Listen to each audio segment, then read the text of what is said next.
Good afternoon, ladies and gentlemen, and welcome to another episode of the We Do Marketing Hour. I'm your host, Alex Valencia, and I'm super pleased and honored not to only have my friend, the mentor, the godfather of legal marketing, the man in the trenches, Harlan Schillinger himself here with me once again on the show. After 3 weeks of taking a bike tour through the west coast of the United States. How about that? How was that, buddy? It was pretty awesome, but I'd like to correct you. It was 3.5 weeks. Whoa! And I loved every minute of it. I mean, how often do you get a chance to just kind of walk away? You never really walk away completely and just do something you're very, very passionate about. Not often. And the fact that you do that annually, right? Yeah, I've been doing it for the last, this particular trip that I've been organizing for 20 years, I've been doing for 30 some odd years. And I've certainly been up in the Black Hills for over 40 years. Wow. And you organized this whole thing, right? Well, this ride I organized for our motorcycle group, the Hamsters USA, which is a funny name to begin with. It's the most prestigious motorcycle club in the world, for custom motorcycles. It's the who's who of custom builders and what have you. And I'm just delighted that I can't even believe they invited me to the party, many, many years ago. And so, that's a big part of my life. Funny name, but a very well-known group of builders, manufacturers of motorcycle shtick stuff. Awesome. Yeah, I know that's a great passion of yours, and we love watching your journey for even if you don't post a lot on social. I know you're beginning and I know you're ending, right? We don't want to see every single minute of it. That's kind of where we've gone. We're social, where everybody's posting and showing every minute everything, and kind of missing out on the opportunity while you're living it. So I'm glad the ride was started about 7 years ago by Harlan Ness, a very dear friend of mine. Unfortunately, he passed away, and Barry Cooney. They were building, custom bikes. They were probably one of the leaders in custom bikes, and they just said, well, why don't we just ride to Sturgis? And this was on the West Coast, so they headed out, on their custom FXRs. Just the two of them. The next year they had 6, and I joined the group the following year. There was 10 or 15 of us, and eventually Barry asked me to take over the ride, which means organizing it.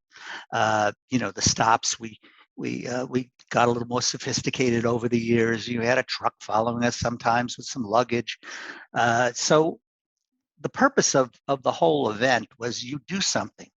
You build custom bikes, and you got to ride them. Right. 90, which is, I'm going to show you how that ties into our conversation. It's doing something and then participating in it, walking the walk, or walking the talk. And 90% of custom motorcycles you can't ride. The essence of my motorcycle group is that we build and we ride what we build. And that's a very significant difference. And, it's kind of like our business, Alex. There's so many people that pontificate on, well, do this, do this, do this, do that, do this, but they don't do it. Or they haven't done it. Or they don't tell you that they have failed at it. We've all failed. That's how you get to where you need to be. Exactly. But being real is really the essence of our conversation here today. Yeah, and that's why, it was so important to have you on, because obviously you are definitely one of the realest people I know. You've been instrumental in the growth of not only myself personally, but with our company. If you guys don't know, Harlan for the past 5 years and I have our own little area at the National Trial Lawyers where we sit in the corner on the floor, away from everyone, and have our own conversations. And it's rare that we invite anybody there, but I've been fortunate to spend that time and have that time with him. So I appreciate you making that. Well, it's our conference. It's a conference room. It is our conference room, and we can have a conference room wherever we want in the conference, because we can just pop a squat wherever it is that we want. And we've done it at Mastwhat's Made Perfect as well. Sir. Yes, sir. We have. Nothing stops us. So if you don't already know about Harlan, and I won't go too deep into his bio and accomplishments, because he's going to speak for himself. But since 1979, Harlan has worked aggressively, productively, and professionally within legal advertising space, working with over 130 law firms in over 98 markets through North America. I mean, this guy knows his stuff in advertising, legal marketing. He's a consultant. He is a great man, someone you definitely need to know. But we're going to dive deep into something that he's passionate about, something that I know internally frustrates you. It frustrates us in our business. But I know it's something that you've helped tons of firms with, and we want to be able to teach and educate those new firms or even seasoned firms on your knowledge on not only intake conversion, but managing and growing the law firm. Why don't you start touching on that? I know that's one of the things that you're super passionate about. Well, just to give you a very short story from the beginning, when we started legal advertising, actually in 1978, 79, we started airing commercials. 80, I was already down the road with about 50 clients that I peddled television commercials to. Made commercials, they did what they wanted to with them. And that was the very beginning of legal advertising. The only other person that was ahead of me was Len Jacoby. And Len is a dear friend and became a very long-lasting client.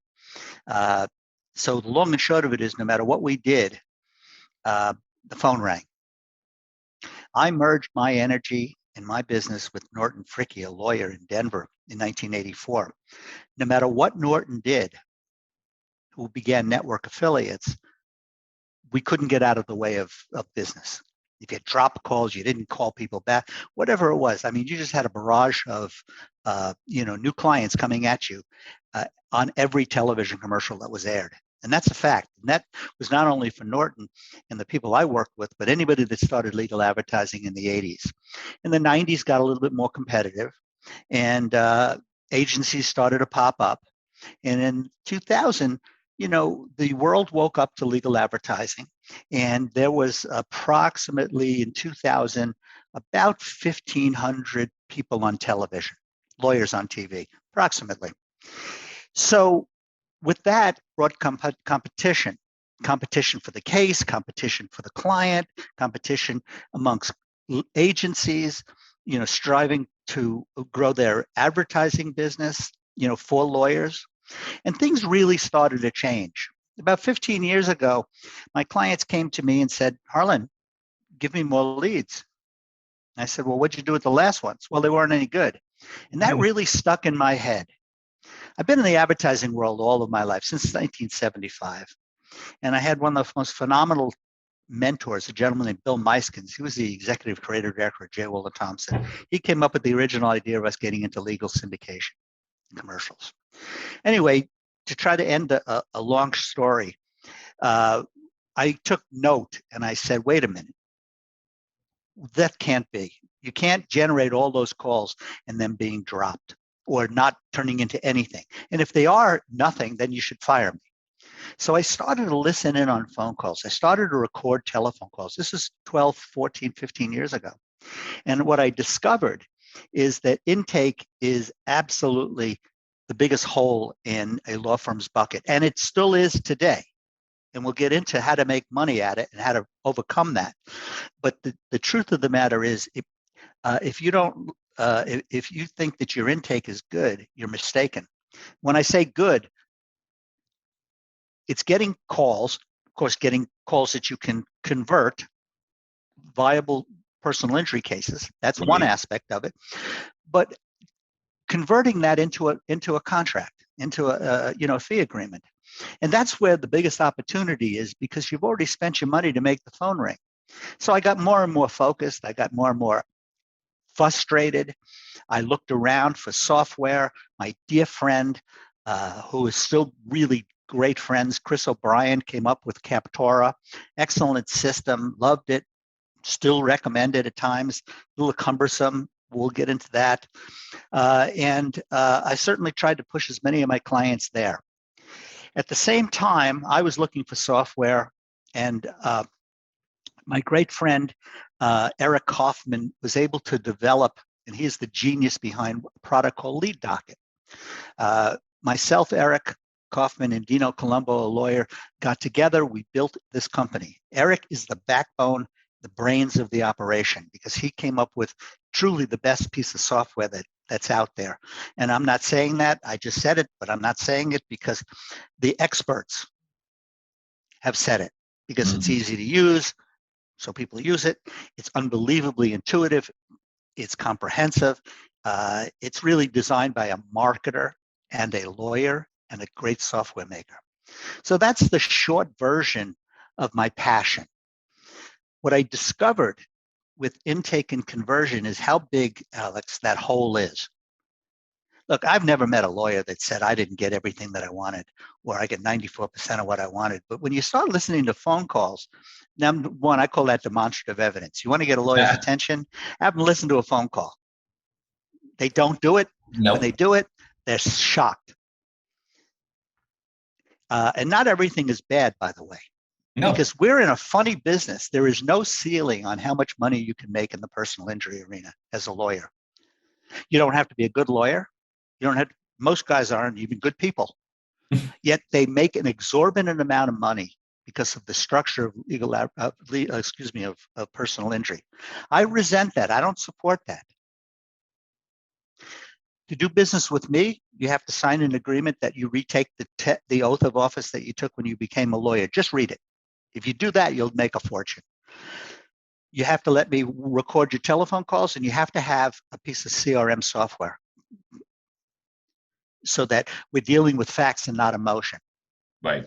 But the truth of it is, if you think about it, if you can convert more calls, then you'll make more money, you'll bring more clients, and you won't spend a nickel more to do it.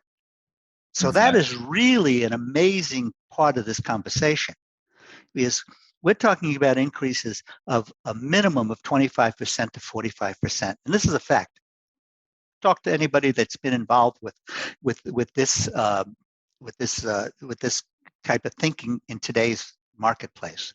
I can give you, a couple of hundred. It's really funny because there's only about 600 or 700 pieces of software installed out of the 4,000 lawyers that advertise on television. To put this in perspective. Wow. I mean, you really want to get shocked, just record your phone calls and listen to what's going on. And you'll say, oh my, this is unbelievable. Wait a minute, that's not my law firm. It sure is.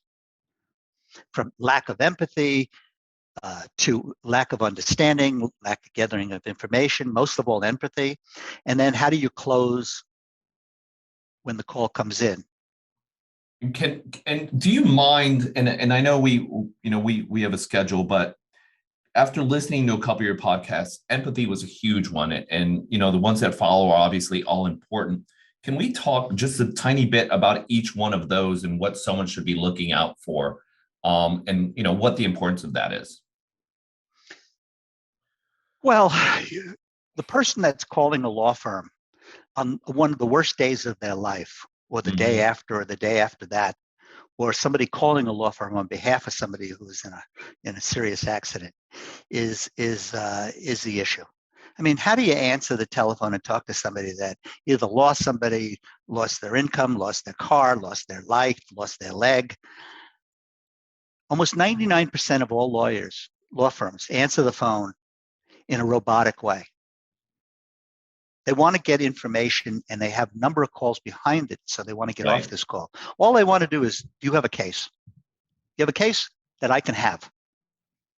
That's pretty greedy, isn't it? Yeah. I never looked at it like that. I mean, this is the truth. If you look at the oath of office that you took when you became a lawyer, and every lawyer has to take it, it's only a paragraph.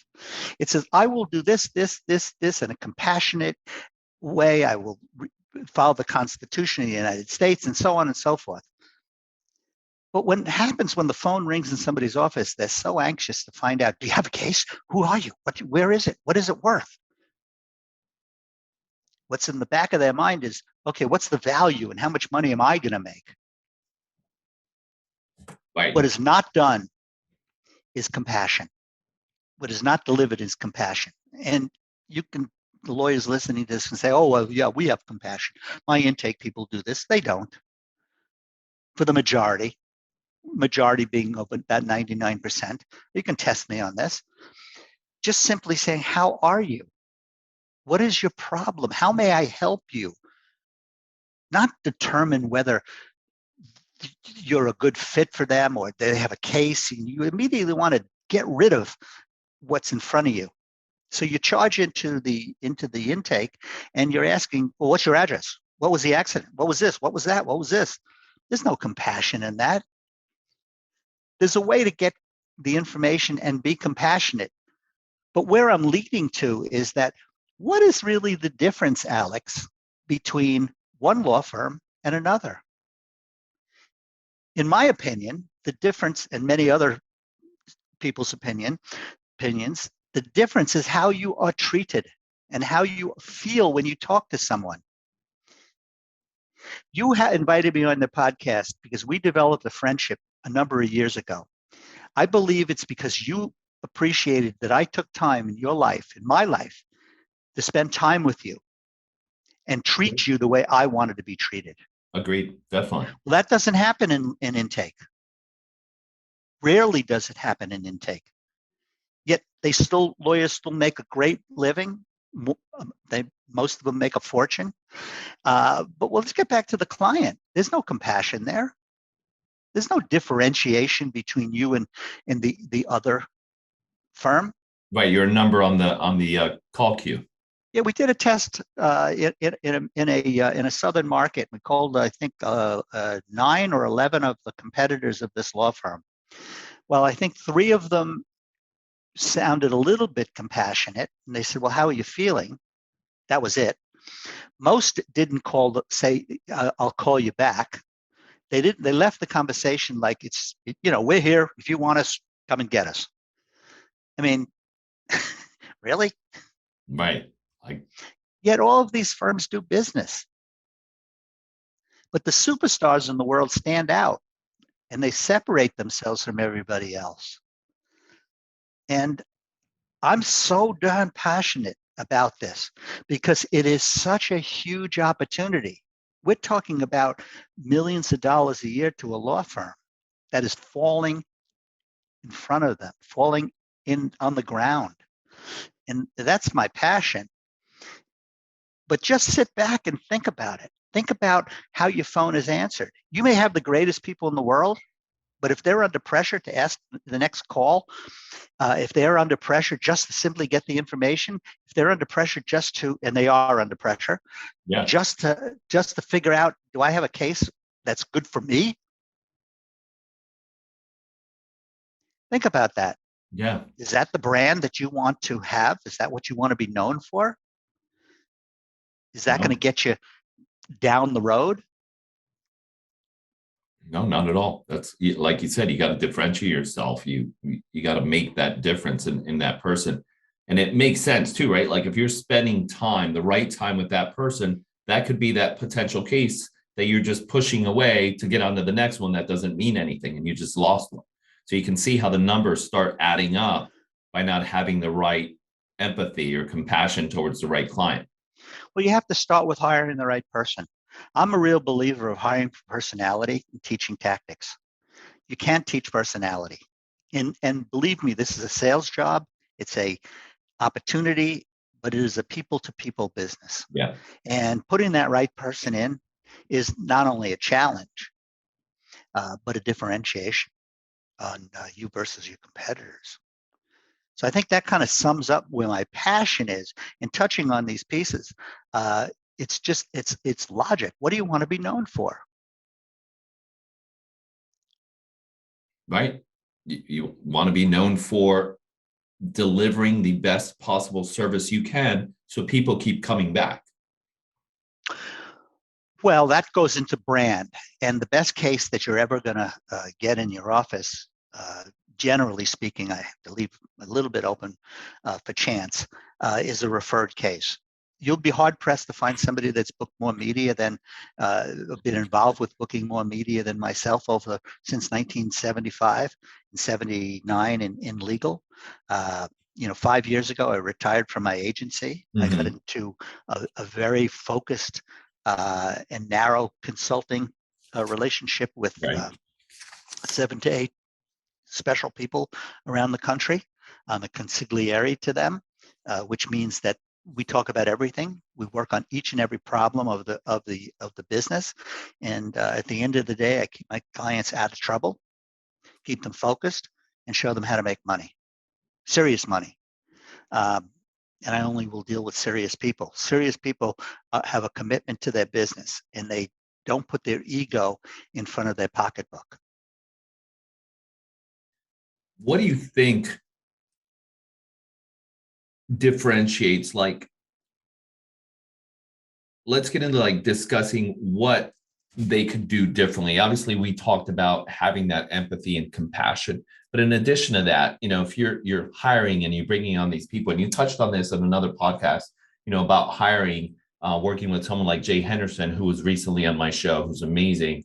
When you're putting this together and you're going to a law firm and you're acting as the consigliere, obviously this is one of the things they've got to read that oath, right? They've got to go by your rules. It's kind of like Marcus Lemonis comes in and he's like, look, if I'm doing this, I'm doing this, right? If I'm going to partner with you, this is a partnership. You're going to let me do it the way I want to do it because I know how it should work. Is that kind of what it looks like for you? And what's I know the outcome, but I want the listeners to know what the outcome is when you allow that, when they allow that you to do what you do.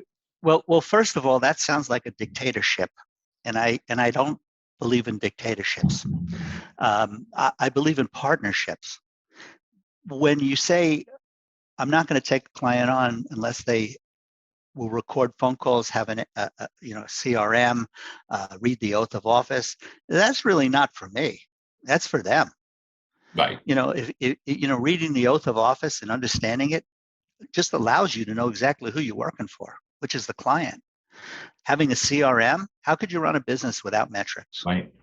Most law firms don't have metrics. They think they have metrics. Pulling metrics from a case management system is not the metrics I'm talking about. I'm looking for every aspect of the business, and particularly the intake and conversion aspect of it. A lawyer walks in, every lawyer that I've ever met walks into their office and they say, how many cases did we sign? I've never met a lawyer that walks in and said, how many cases didn't we sign and how many calls did we get? How many cases were good calls and bad calls? That doesn't exist. But I sure want to know that. Yeah. Why? So I can fix it. And without knowing all of those details, the metrics, you're blind. You're acting in an emotional manner, which the majority of law firms do, and business owners do. So the reason I set those standards up, and the reason I'm telling your audience to set those standards up, is for their benefit, not mine. Doesn't make my job any easier. What it does is it allows you to work in the same room as somebody and be on the same page. You can't, one of the biggest issues with vendors and clients and such, they hire a vendor, they hire somebody to help them initiate whether it's your firm, and they don't participate. They don't read everything you send them. They're not invested in the product. And so when it doesn't work, they blame you. Right. Well, what about some personal responsibility? Marketing is not for the faint of heart. It's also not for somebody that doesn't have the time to do it. You've got to run a business. You're going to work in the business or on the business. Yeah, we want players that are vested, like you said. And so whether it's the way I work or the way any of my really successful friends work, we all kind of work the same way. We're not going to take on a client that, puts it all on me and then comes in and says you failed. That's not how you succeed.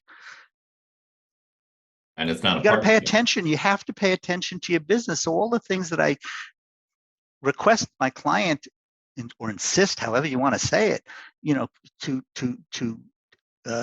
sign off on in the beginning is just the working environment. You got to have those tools, and the indication of not having those tools and not doing it, just you're not going to succeed. So it isn't my dictation. I'm showing you how to succeed. What are the next steps? Someone calls Harlan as a referral. you guys have an interview, you talk. What's it look like for them after the first initial conversations? They have their CRMs, they have an intake department or somewhat what they think. Are they answering the calls the way they should be, or do they have the compassion and empathy? What's that look like for someone? Well, first of all, I talk to a lot of people with no strings attached. You know, Yeah, my brand has been developed over the years, and the brand is simple. I give more than I take, and right. anybody that knows me knows that. You know, I'll talk. If you, Alex, say, you know, to have somebody ask me a question, I'm going to take the call. People say, well, you know, you only have a certain amount of time in the day, and you're wasting time on people that you can't work with. I don't believe that. Number one, I learn, and number two, I'm helping somebody, Yeah. and that may sound very you know, liberal, but the truth of the matter is that it's a two-way street. But generally, first of all, I'm not chasing business. I've got my hands full. I couldn't probably take on another client today. I have, you know, some proprietary situations in place, and I have some Mhm. small firms that I love to work with, but my hands are full. That doesn't mean I would ignore a great situation that comes to me. Generally, what happens, and I hope this doesn't sound arrogant, somebody chases me for a while, not because I'm not available or what have you. It's just that I'm just I'm dedicated so much to what I'm doing in my clients that I'm not dedicated to adding on to that. I don't know if that makes any sense or It not. does. It You know, I does. have vendor friends that, you know, they go to every convention, they're at every speaking at every event, but they're not really paying attention to their business. They think they are, and they're telling that, and they have people in place that are paying attention. But people are buying you. You know, see if you, Yeah. you know, you can, you know, I've taught this to many of my vendor friends. You know, get on stage, be exposed. You know, blah blah blah. But the truth of the matter is that people have, in my world, they're buying me. It's me. I don't have an assistant. I mean, it's these conversations. Right. It's You get me, directly you with get you. me. Yeah. So, you know, we usually dance around. And, you know, if the situation is absolutely right for both of us, the chances of me getting together, if it makes sense, are very good. But the chances are thin that I take on every client that comes my way. I mean, I just don't. Right.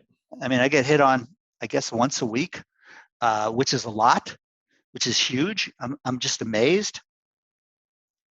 But the people I work with, you know, I'm dedicated to, and I think they'll tell you that. I hope they tell you that. Yeah. I So the agree. process is simple. You pick up the phone, you call me, I have a conversation with you. You're going to walk away with advice. I'm going to give you an honest conversation. I'm going to help you. I'm not going to charge you because, you know, I have nothing to charge you yet on. And I can honestly tell you how I do charge, which is kind of interesting. We're not here to sell me. We're here to provide information to your clients, to your people that are watching this podcast. Right. So I hope this all, you know, sheds light. Definitely.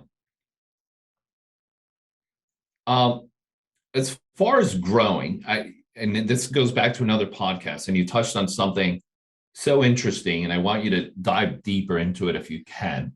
There was a law firm you had worked with, a great personal relationship that you had worked with for quite some time, and they were a big advertiser. Once you came in, and I forget the time frame, so you can dig into it, but they were such a big advertiser, and they weren't converting as much as they thought, right? So here you are spending all this money. You think things are growing well because the money's coming in. But when someone like you, who's so strategic, who's got integrity and actually looks for the numbers and finds the data, comes in and tweaks one thing, you said that law firm decreased a lot of their advertising significantly because the tweak that you made internally, but from the money that they were spending, helped double. I think it was the amount. I think they went from, well, not double, but Well, maybe yeah, I'll tell you the 100%. story. Yeah. Is a very, very dear friend of mine, huge operator, um, asked me to come aboard after I retired from my agency, and specifically said, don't do anything for 3 months and tell me what I have. Most importantly, tell me what I'm missing. Mm-hmm. You know, I trademark what you don't know, you don't know. Right. I own the registration on that worldwide. And that's a pretty meaningful sentence. What you don't know, you don't know. So after a week, I came back to the two partners and I said, hey, listen, I can't wait 3 months to tell you this. So let's just sit down now. You got opportunity in your intake. You're taking in, let's just take one office. Let's go to Chicago. Let's just start with one place. You've been in the market for 4 years. You're taking in about 180 cases a month. You're spending this amount of money on advertising. You've got an intake problem. I completely suggested and did rearrange their intake. I mean, it was archaic what they were doing. Yet, I mean, how many people listening to this podcast would, they, melt, with 180 cases, Right. a month? I mean, that's phenomenal, right? Awesome. Yeah. So I rearranged intake. I completely reshuffled the deck, completely reutilized and repositioned their intake manager, who is still a dear friend of mine and one of the very, very best in the business. They had 7 or 8 intake specialists that were in the field. They signed up on paper. They got in their car. They came back to Vanessa, and Vanessa had to enter it into a Captora. So wasn't getting entered into Captora. 3 o'clock, they're caught in traffic. They're not doing anything. They're still taking in 180 cases a month. I put an end to all that. I first of all, I got them educated in to use Captora. They were Captora's biggest client at the time. And so they were using it. I gave everybody tablets, so they immediately signed and used DocuSign. And at 3 o'clock, instead of jumping in their cars to come and hand deliver this to Vanessa, they went on to the next intake. And so with simply using a CRM, retraining them, understanding and using DocuSign, we went up to, in 45 days, 300 cases. Wow. We cut the media budget by $100,000 a month. That sounds unbelievable. Now he hovers around, I don't know, 450, 400 cases, 500 cases a month. They put money back in. But the moral of the story is it was a phenomenally successful practice. How do you make it even more successful? So when I finished my gig, with the firm, they're in 6 states. They spend, I don't know, 26 million in advertising. They're taking in about 1,900 cases a month, which is pretty phenomenal. Wow. I think that's one of my biggest takeaways. There were some other things I did with the firm on reputation management. I insisted they had a very individual message. That unless you felt into that message, you weren't a client. I wanted to broaden, give people more reasons to do business with them, other than them needing a check. And so that's what I did with the firm. But you talk about a huge success just on the intake portion. And of course, they tried to adapt that to other parts of the firm. Sometimes it worked and sometimes it didn't. But my most successful venture with them on intake was Chicago. I mean, that's a story. And I've repeated that story a number of times, by the way. I have a friend in Indianapolis, and he got a huge PI practice. And he was always blaming the agency. The agency didn't do this. I'm not comfortable. Right. So I put in Lead Doc, the product that we developed. His net profit went up 30%. And he says, I don't think I need to change agencies. It wasn't the agency, it was me. And so I can give you story after story about intake and conversion, and understanding it and how it can help you manage the firm, but literally put more money in your pocket net, because that's what it's really about, right? Right. I mean, Alex, we haven't even touched on how the client feels when you're dealing with them, when you have the right software.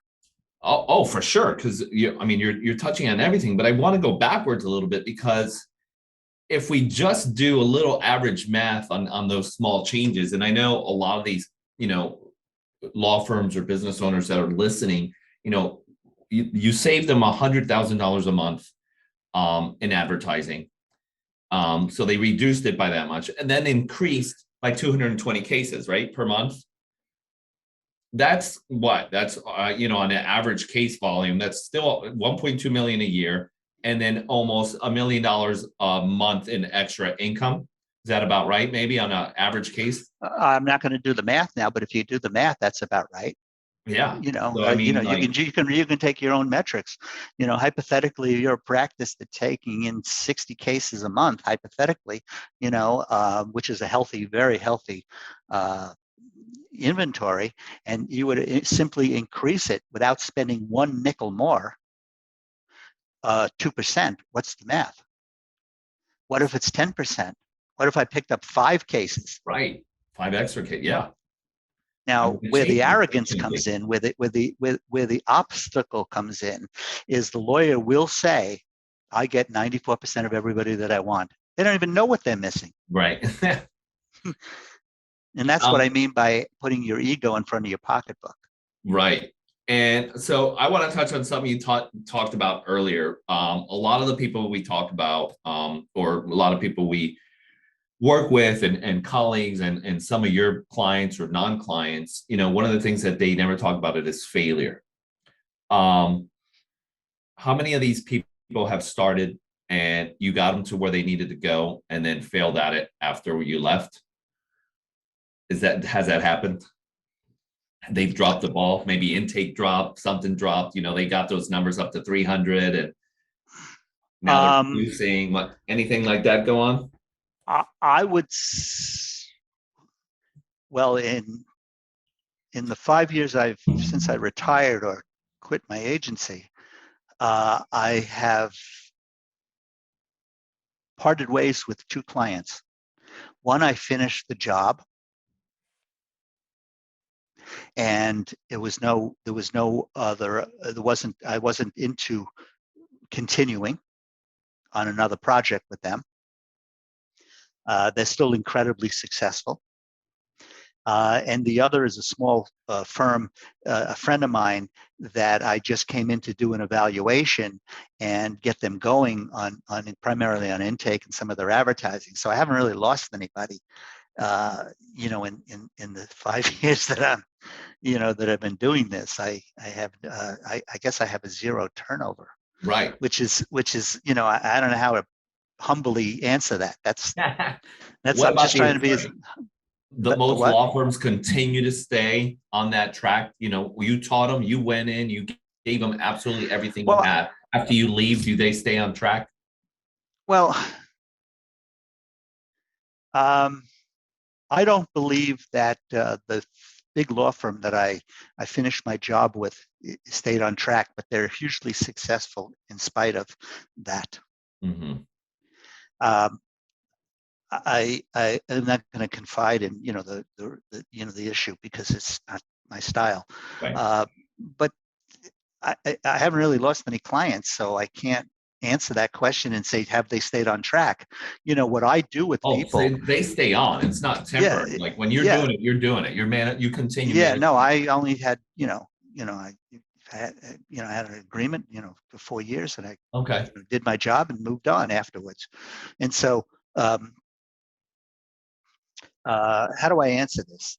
Um, when I work with somebody, I have a very unique relationship with them. I'm not booking their media. I'm giving them strategy. And strategy means this is what we need to do. This is where we need to stay. This is how we need to stay on track. And this is our options. A law firm gets solicited by, in a year, a couple of hundred vendors. I got this, I can do this, I can do this, I can do, and they're all most of them are shiny objects.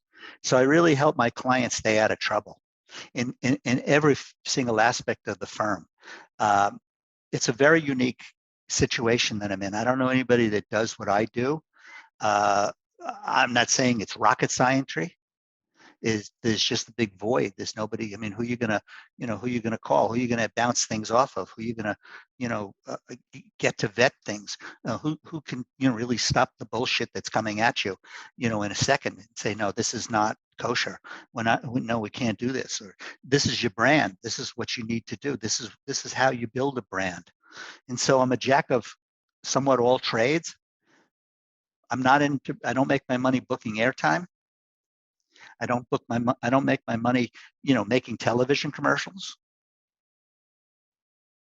I keep my client out of trouble. So what's the value of that?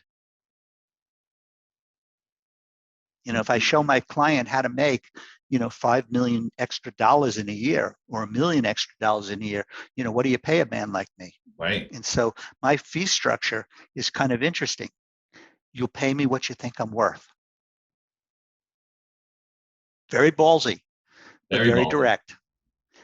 You and I know we don't know anybody that does that, and it's worked out pretty well. Yeah. Oh yeah. I love it.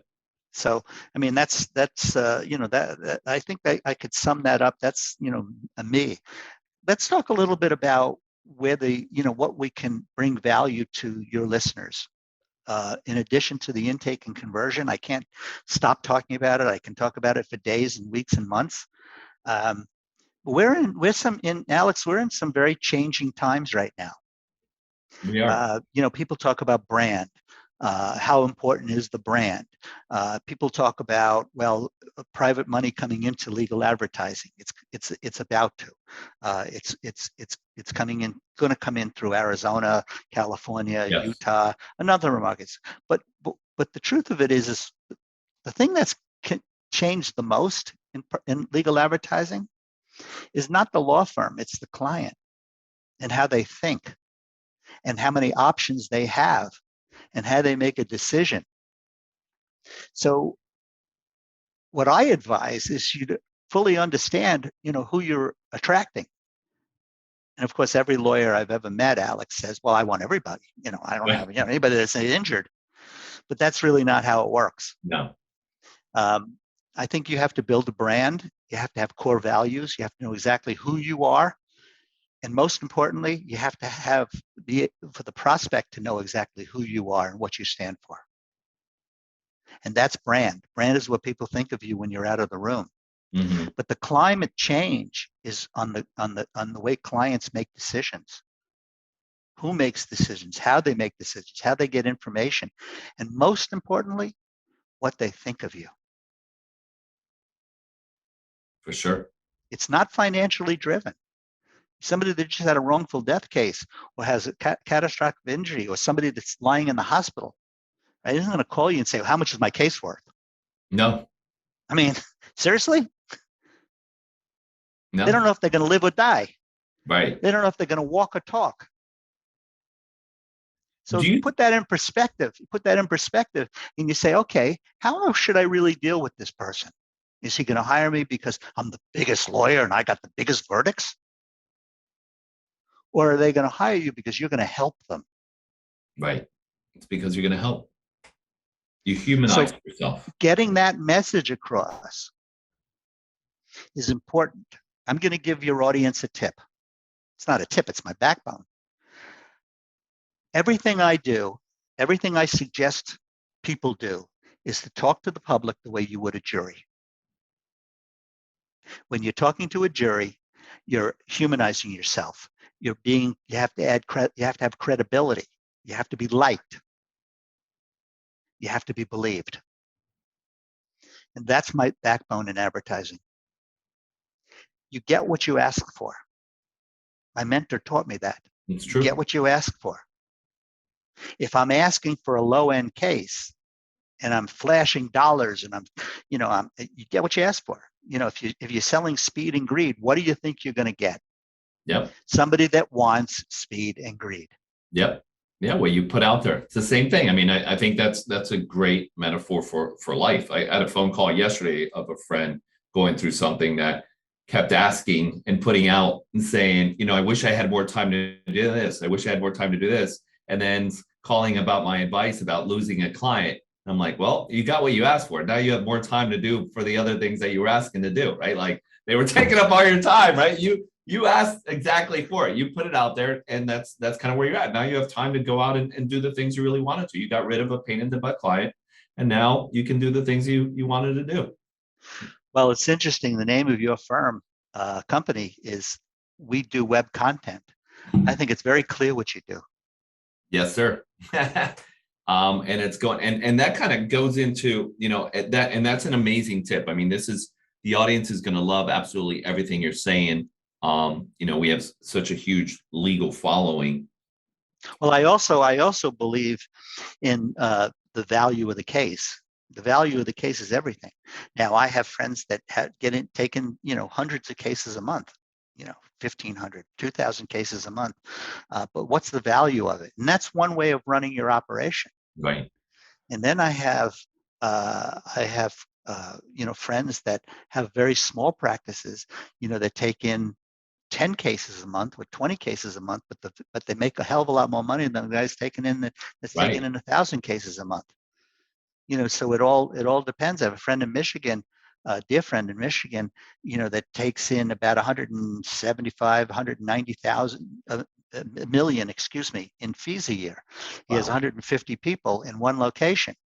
And I have another friend, I have two friends that have, multiple locations, 450, 300 people in those firms.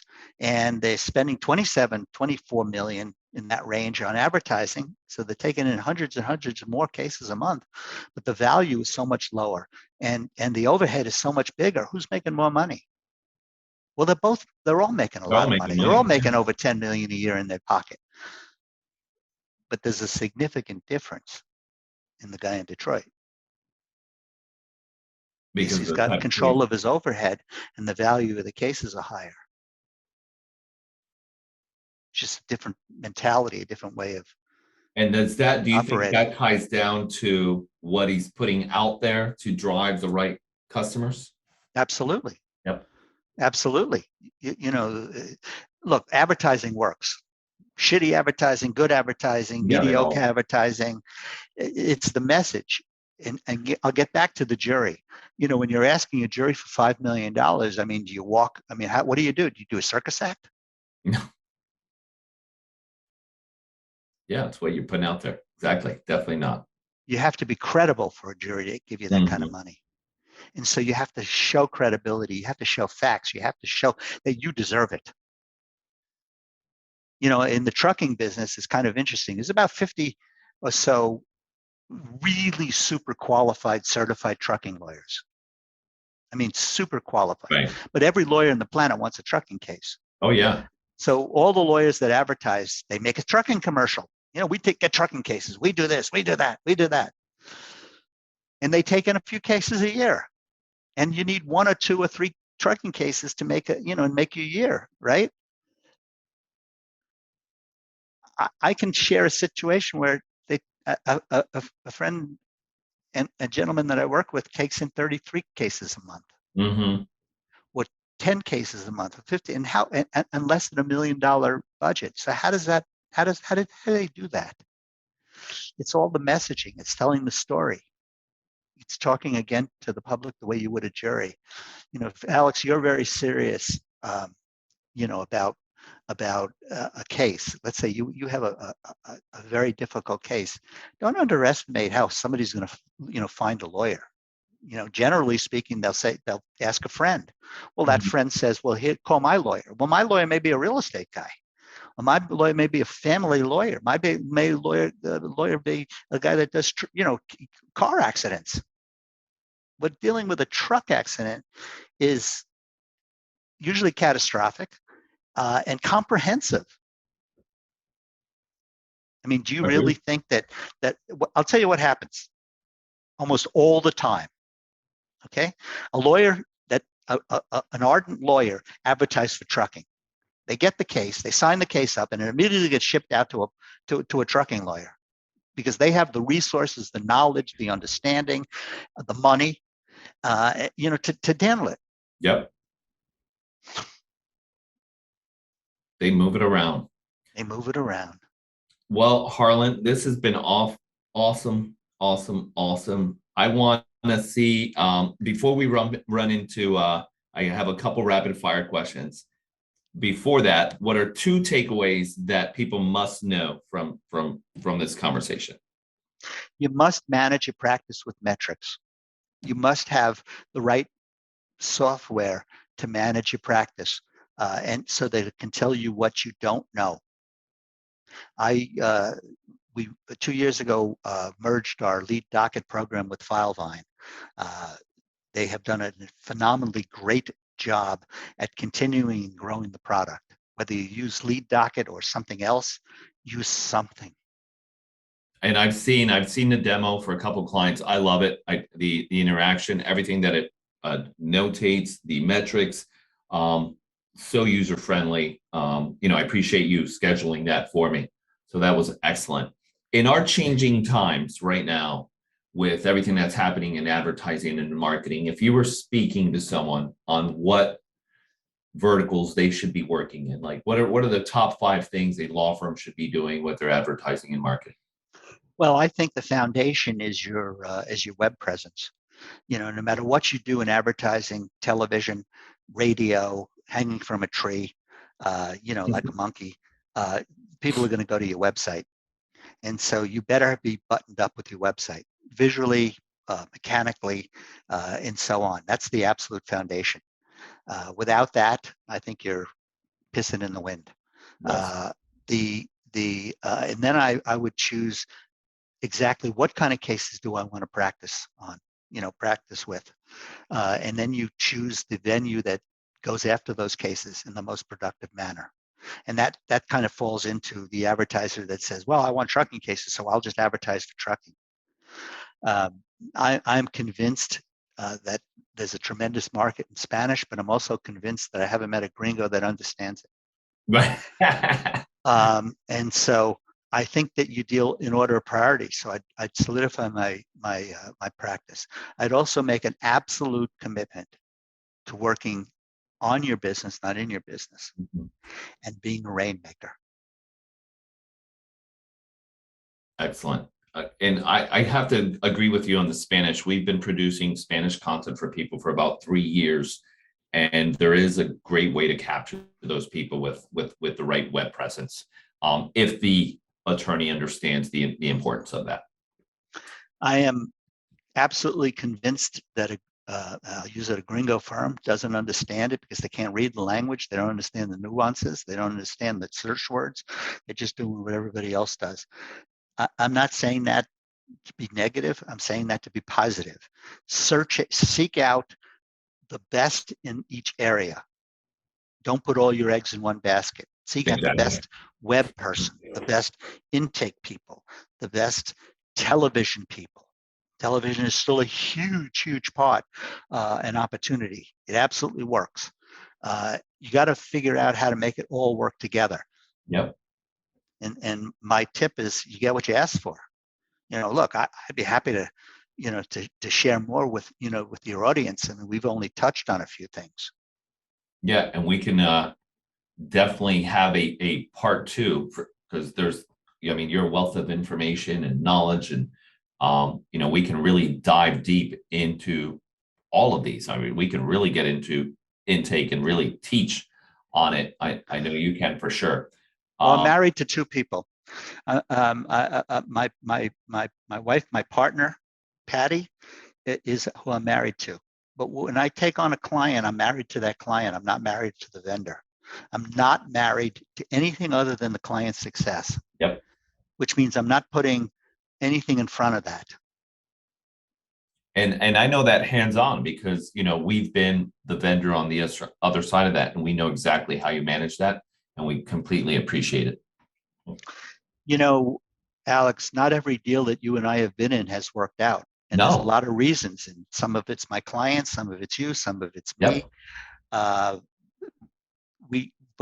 But honesty and transparency. The other big tip is don't hire a vendor, hire a partner.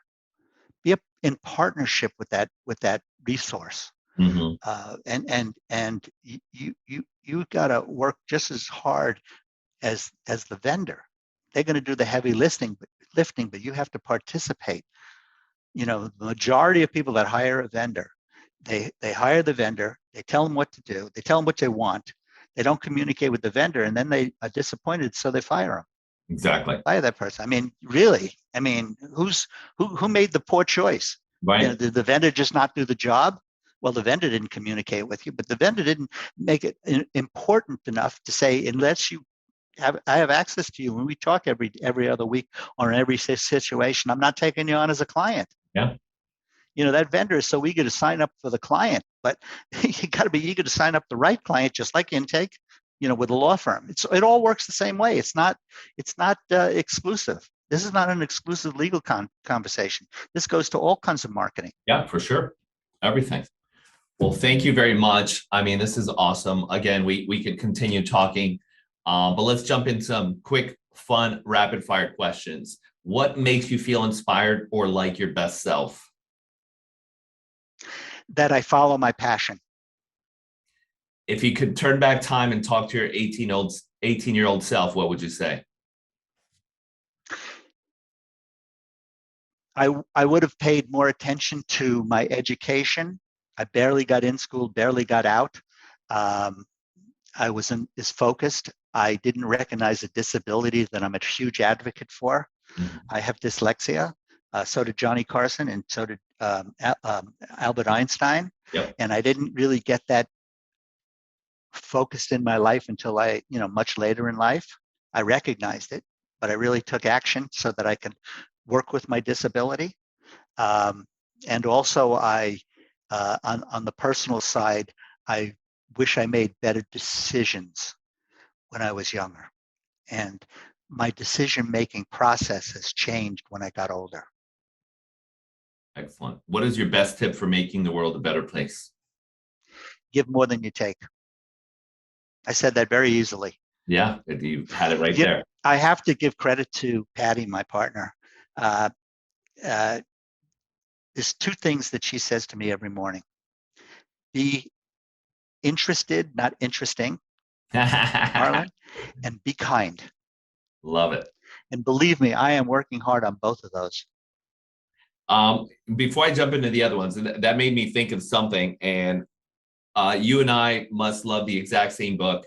You mentioned it. It's How to Win Friends and Influence People. Second book that's most sold by Dale Carnegie. I read that book annually every year since I was in ninth grade.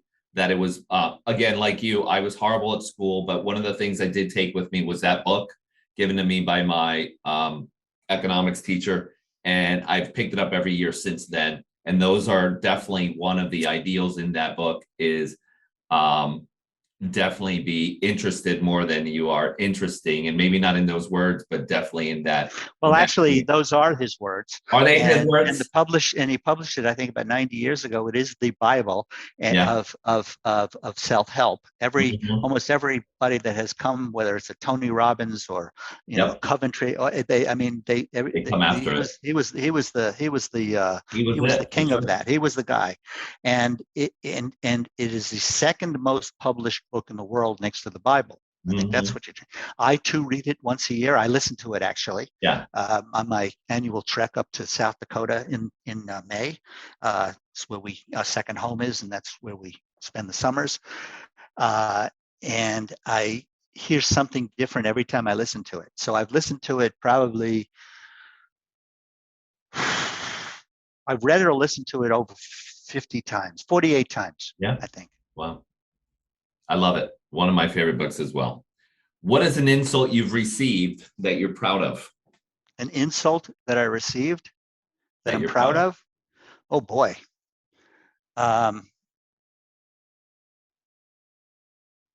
Boy, I don't know how to answer that. You got me there. An insult that I received that I'm proud of.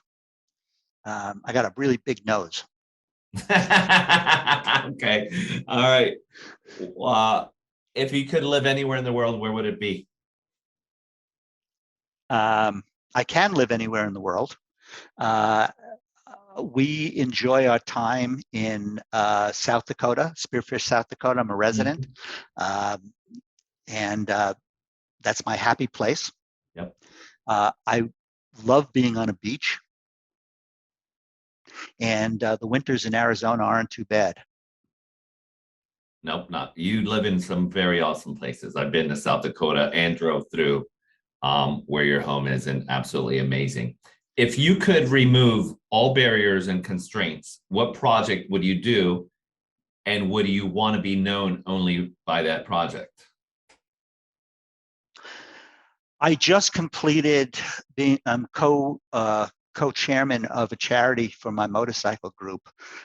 Hamsters USA is our motorcycle group, and we just had a silent auction on a Monday night in Sturgis, and we raised $550,000 $38,994. Oh, wow. It's And, up from where I saw it. Okay, nice. yes, it is in one night. And so we're 12 years into this, over 5 million. The lives that we have affected, the children that for their special needs children in the Black Hills, is absolutely overwhelming. When you meet that kind of a child that has nowhere to go and all of a sudden they have a productive life and you're able to be part of that, I cannot think of anything in my life that could top that. Wow. Thank you so much for sharing that. The I get vulnerability. choked up talking about it. Your passion and true love for that totally just came out right now. And I don't want to ask any more questions. That was the perfect ending to it all, to see your true heart and passion and love for you, for seeing that growth in somebody else. I mean, Well, let me give the hospital a plug. It's in Sioux Yeah. Falls and Rapid City. We cater to about 4,500 outpatient kids a year. We specialize on the ones in the Black Hills, because that's where where my flag is planted, with our hamster group. And I don't do this. We get the motorcycle community to do this. I'm just the ringleader. And Lifescape is the name of the hospital. Well, thank you very much for that. Harlan, I'm sure tons of people are going to want to reach out to you. How does someone get a hold of you and work with you, or just contact you for some honest, real life questions? Well, you can go to harlanschillinger.com. And if you reach out to me, I'll absolutely get back to you. That's how I can be contacted. Awesome. Harlan, thank you That's so my much. That's my website. Yes. My website. Oh, gee, it's a one pager. And we'll pass out the information once we get this email out. Thank you, Alex, for having me on your show. You and I have developed a great friendship, and it's based on integrity. We have a lot of commonality, but the thing I'm most attracted to about you is you're a quality guy. You have a quality business, and you put out great content. You really do. You're really a leader in the world. This may sound patronizing, or I'm giving you a plug, but I have tremendous respect for you and Jason and your partners. You do a great job. Thank you very much. Thank you. God bless. That's amazing to hear that, especially from you. Again, I thank you for being on the show. I know, you've got a lot to do so for you to take the time to be on it, I truly appreciate it. Have an amazing day. I look forward to seeing you again soon. Peace out. Peace, my brother.